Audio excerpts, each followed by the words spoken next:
pro ano que vem você vai sair para governo do estado. O presidente já está fora do teu escopo. Isso, eu tenho defendido que nós precisamos construir uma unidade do campo político progressista no Brasil pela gravidade do momento.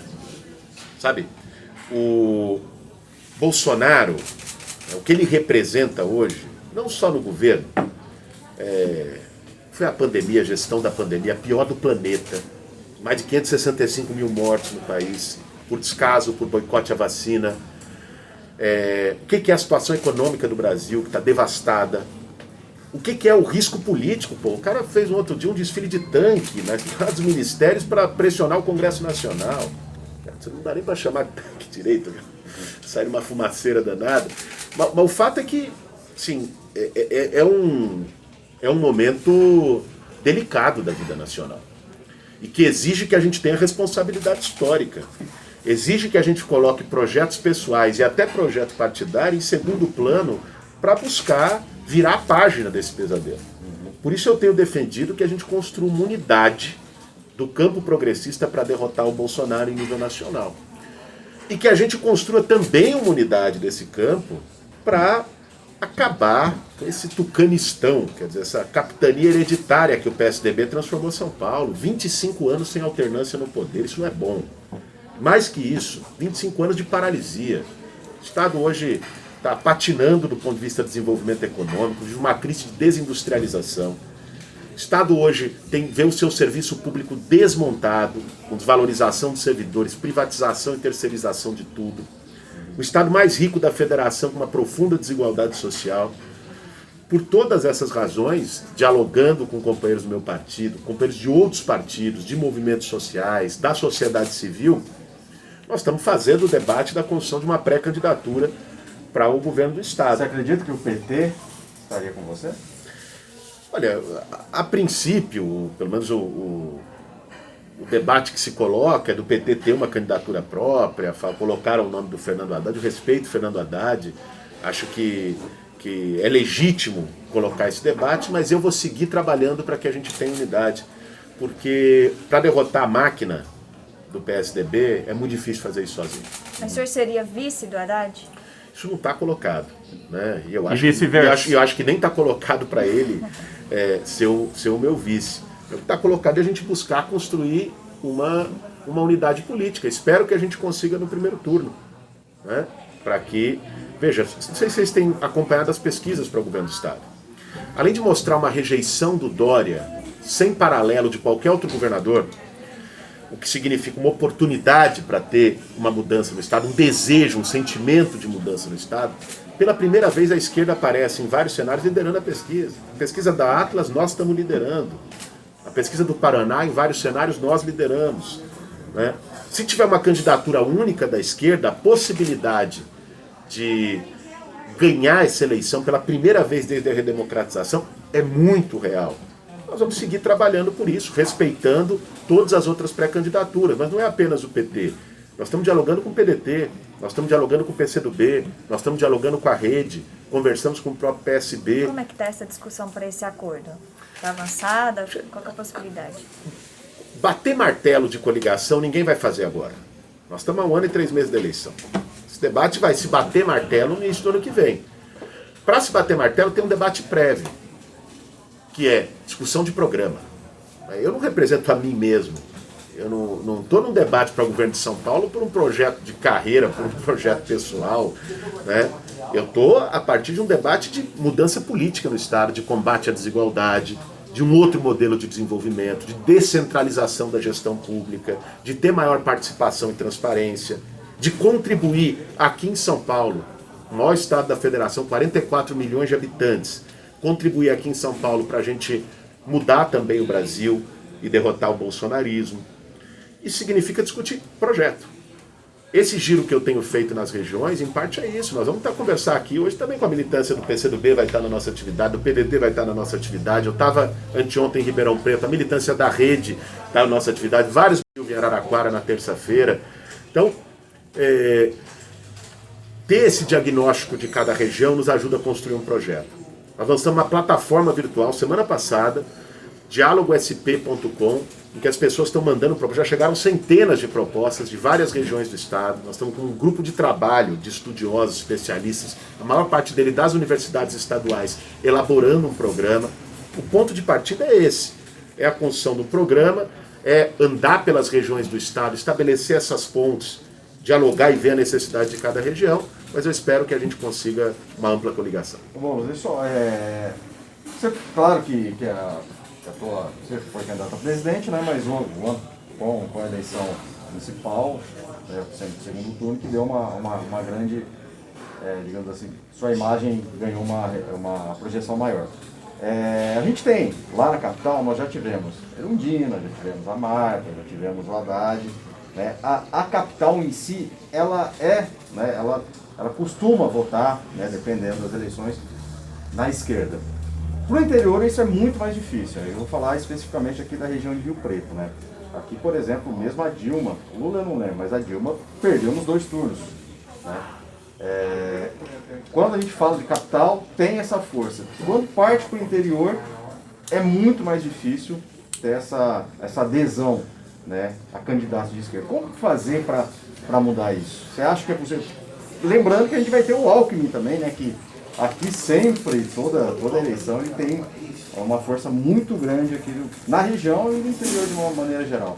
Deixa eu te falar uma coisa sobre isso. Primeiro, sobre o Rio Preto, eu até preferia ficar mais à vontade que o Rilo falasse um pouco, até porque conhece bem os números e o ponto de vista. Agora, em relação ao Estado, é evidente que você tem posições mais conservadoras em algumas regiões do Estado.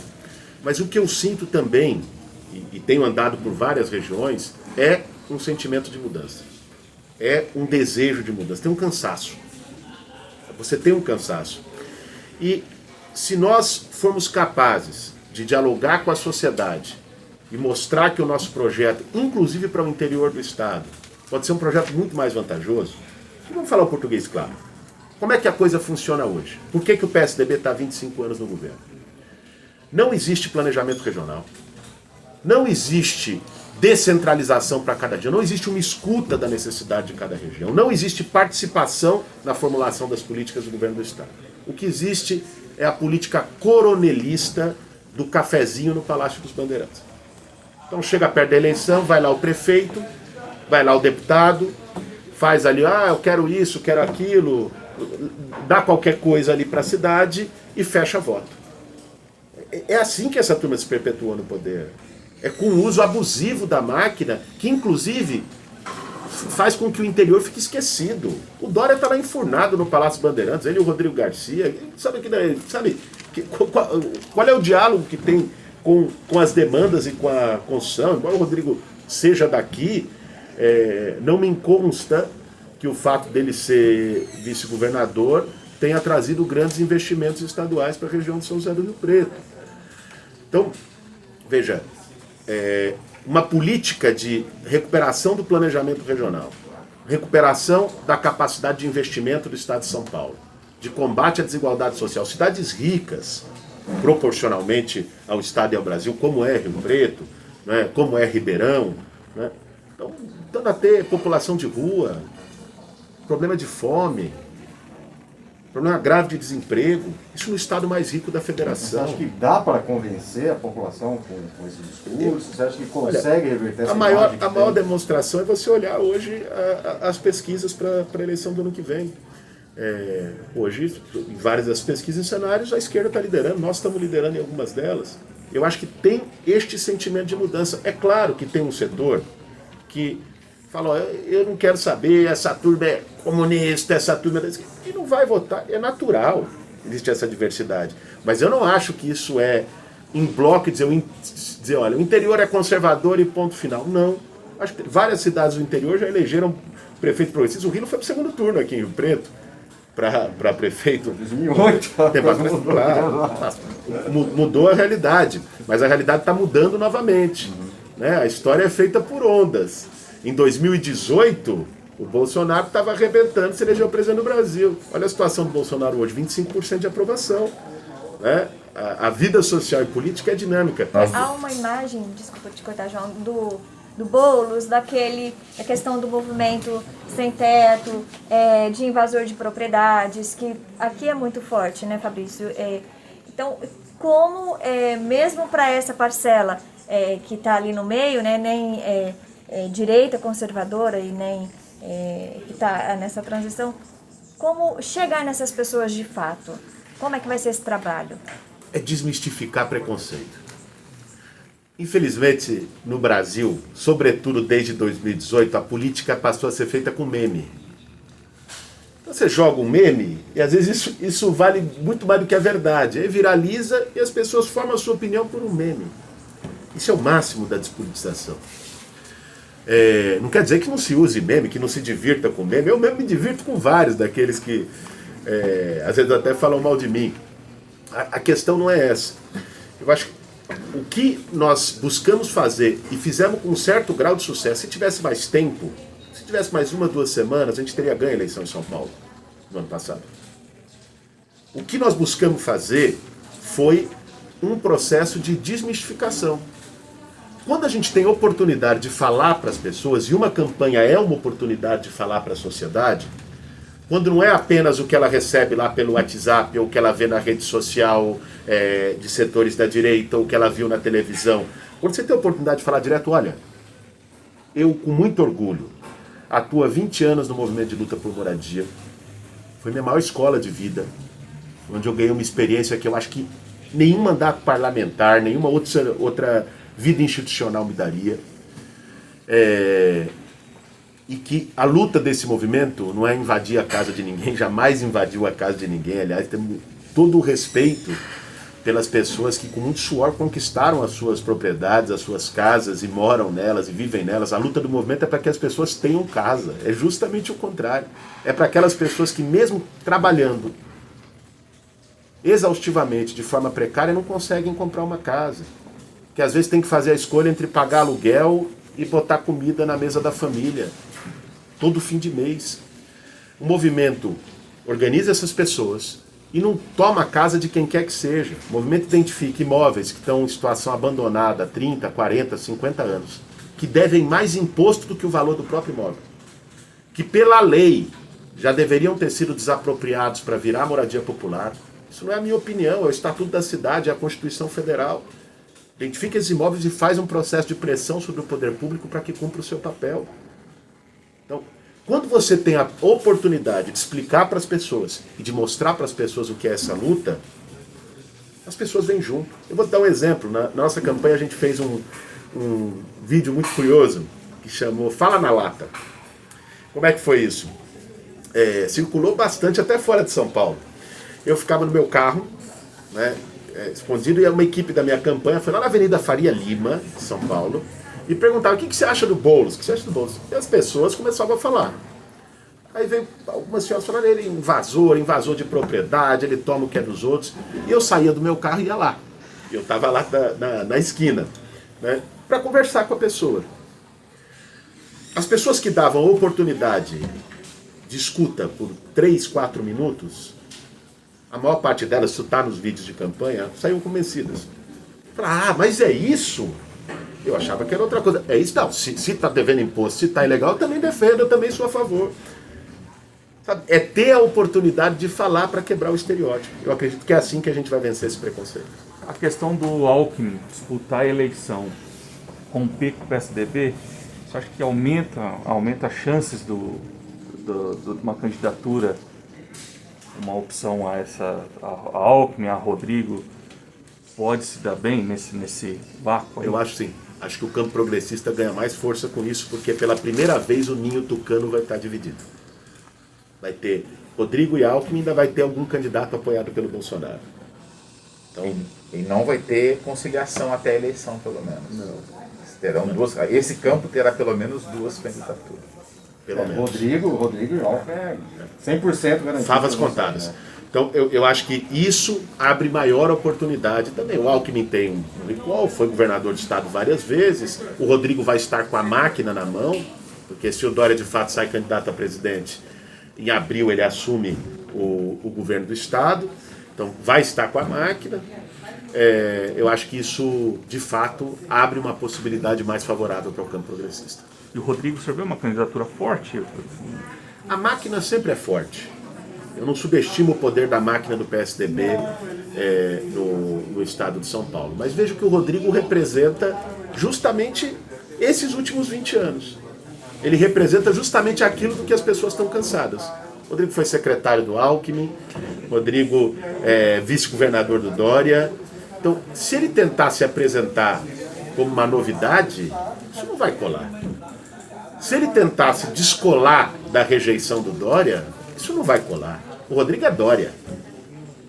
O Rodrigo só é candidato ao governo do estado pelo Dória. O Alckmin saiu do PSDB, inclusive, porque o Dória chegou e disse: o candidato é o Rodrigo, que entrou no PSDB há 3 dias atrás, sabe? Entrou agora.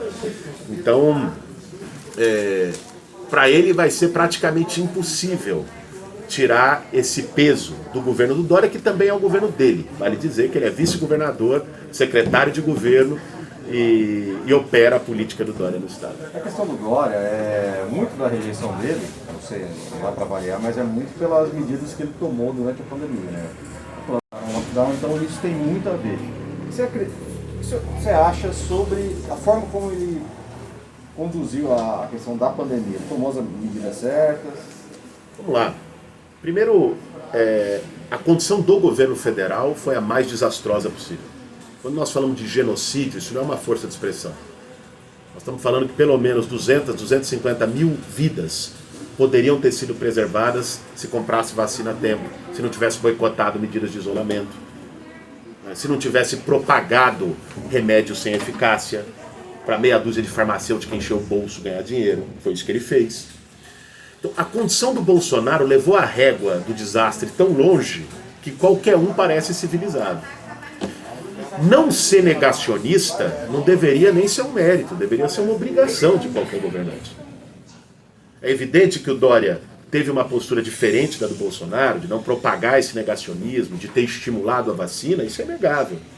Agora, isso não faz a condução dele da pandemia ter sido uma condição boa para o Estado. Vamos aqui trazer alguns dados. A média de mortes no estado de São Paulo, proporcional à população, é maior do que a média nacional. A condução dele da pandemia foi errática, com abre e fecha. O que eu acho que deixou a maior parte da população furiosa não foi fechar em alguns momentos. Porque eu acho que existiu uma consciência na sociedade, sobretudo quando a curva do vírus subiu muito, de que precisava ter medidas. As pessoas estavam vendo seus vizinhos morrer, seus parentes morrer, seus pais morrerem. Então, o problema é que era o seguinte: ele não tinha coragem para fechar de vez quando tinha que fechar, e depois ia fazendo a política da sanfona conforme o lobby e a pressão que ele recebia. O que irritou a população de São Paulo foi o abre e fecha, foi a falta de previsibilidade, foi a falta de segurança. Você não sabia como ia estar na semana que vem, como ia estar amanhã. E essa é uma condução errática, equivocada, que ele tomou, inclusive descumprindo orientações do Comitê de Contingência de especialistas que orientaram ele a agir de forma contrária em vários momentos. O Dória veio dizer que é o pai da vacina. Gente, o Dória queria privatizar o Instituto Butantan no primeiro ano de governo. O pai da vacina são os pesquisadores do Butantan, são os servidores do SUS, né? É o homem da ciência. Pô, o cara o ano passado, já na pandemia, tentou cortar 1/3 dos recursos da FAPESP. E se a gente olhar as melhores saídas e gestões da pandemia ao redor do planeta, elas sempre combinaram 2 medidas: o isolamento sanitário, rastreamento, monitoramento, apoio à vacinação, todas as medidas de saúde, com medidas de apoio econômico e social. Nós temos um orçamento de 250 bilhões de reais no estado de São Paulo. O Dória não teve coragem de dar um complemento de auxílio emergencial. O Dória não teve coragem de dar um apoio para um pequeno comerciante que teve que fechar seu negócio e viu o esforço de uma vida toda virar um CNPJ falido em questão de semanas. O governo do Maranhão... Essas falhas aí do... Pô, o governo do Maranhão, que tem um orçamento 20 vezes menor que o de São Paulo, deu Vale Gás para trabalhador desempregado. Deu auxílio emergencial para os setores mais atingidos da pandemia. Aqui não fez... Porque assim, não basta você dizer para as pessoas ficarem em casa. Você tinha que dar condição para a pessoa ficar em casa. Você chega para alguém que vai buscar o pão para levar para a família à noite, fala fica em casa e não dá condição para ele, se ficar é fome. Então, eu acho que a gestão do Dória não é modelo. Ô Boulos, o debate da eleição do ano que vem vai centrar só em pandemia ou você acha que vai ter espaço para... Tem que ter espaço, porque eu espero que o ano que vem a gente já esteja num pós-pandemia, esperamos todos, né, que o sistema de vacinação funcione, que não surja nenhuma variante nova que contamine apesar da vacinação, e que a gente possa estar discutindo, além do balanço da gestão da pandemia e das lições que a sociedade tem que ter em relação a isso, sobretudo no fortalecimento do SUS e da saúde pública, que a gente possa estar discutindo um projeto de reconstrução. O pós-pandemia também é um cenário no estado de São Paulo e no país de terra arrasada. Nós vamos precisar reconstruir do ponto de vista econômico, do ponto de vista social. Isso implica ousadia e políticas públicas. Espero, de verdade, que essa possa ser a agenda da eleição do ano que vem. Boulos, e qual que é o teu projeto, em especial para o interior, né? Você está conhecendo o interior, você tem várias lideranças que estão aí no teu apoio. Qual que seria o projeto de governador aqui para a região, para o interior do estado? O primeiro é que o interior como um todo passe a ter voz na administração pública. Hoje, a única voz do interior é aquele clientelismo que eu falava aqui há pouco. É um prefeito e um deputado conseguir ir lá no Palácio dos Bandeirantes e fazer uma negociação de, vota ali no candidato do governador, né, e eu vou te dar um remendo aqui e acolá para fazer uma política. Não existe política de planejamento regional hoje no estado de São Paulo. Não existe um debate no Palácio dos Bandeirantes hoje de falar qual é a vocação de São José do Rio Preto. Pega o tema da região metropolitana, que é um tema-chave aqui. O Rilo propôs isso há 7 anos atrás, como deputado estadual. Foi aprovado na Lesp e o Alckmin votou. O Alckmin vetou. Aí agora eles colocam a toque de caixa para querer usar isso eleitoralmente. Isso é falta de planejamento. Você não tem dizer, olha, a vocação de Rio Preto é essa, né? Os gargalos de Rio Preto são esses. Precisa de um orçamento tal para poder resolver esse problema. Vai surgir tal problema no médio prazo, pega a crise hídrica. Como resolver aqui o problema da região? Está faltando água em algumas partes. Como que você... Ou seja, isso é falta de planejamento, não tem diálogo, não tem participação, não tem descentralização administrativa. Isso pega o interior de São Paulo inteiro. Então, a minha proposta, antes de tudo em relação ao interior, é descentralizar. Acabar com a política clientelista de coronelismo, né? Fazer funcionar as coordenadorias regionais por área, né? Botar conselho participativo para que as entidades da sociedade civil participem e opinem sobre as políticas que têm que ser feitas e trazer o orçamento, descentralizar o orçamento, inclusive por orçamento participativo. Eu acho que isso, como um modo de governar, já permitiria muitas mudanças. Porque o interior não ia ser visto pelo governo do estado só a cada 4 anos para poder negociar apoio eleitoral. Talvez hoje menos, mas fala sobre a questão da sua inexperiência em cargos públicos. Né? Fala, poderia ter sido um deputado, federal, estadual, para depois alçar um executivo, o governo, a presidência. Acho que falta essa inexperiência? Falta essa experiência, na verdade. Isso, primeiro, nós temos que ter em mente que ninguém governa sozinho. Ainda mais uma máquina pública do tamanho do estado de São Paulo. Né? Você governa com equipe. Eu, felizmente, consegui me cercar de gente muito qualificada. Não só academicamente, mas que já teve experiência na gestão pública, que já teve experiência na elaboração de projetos públicos.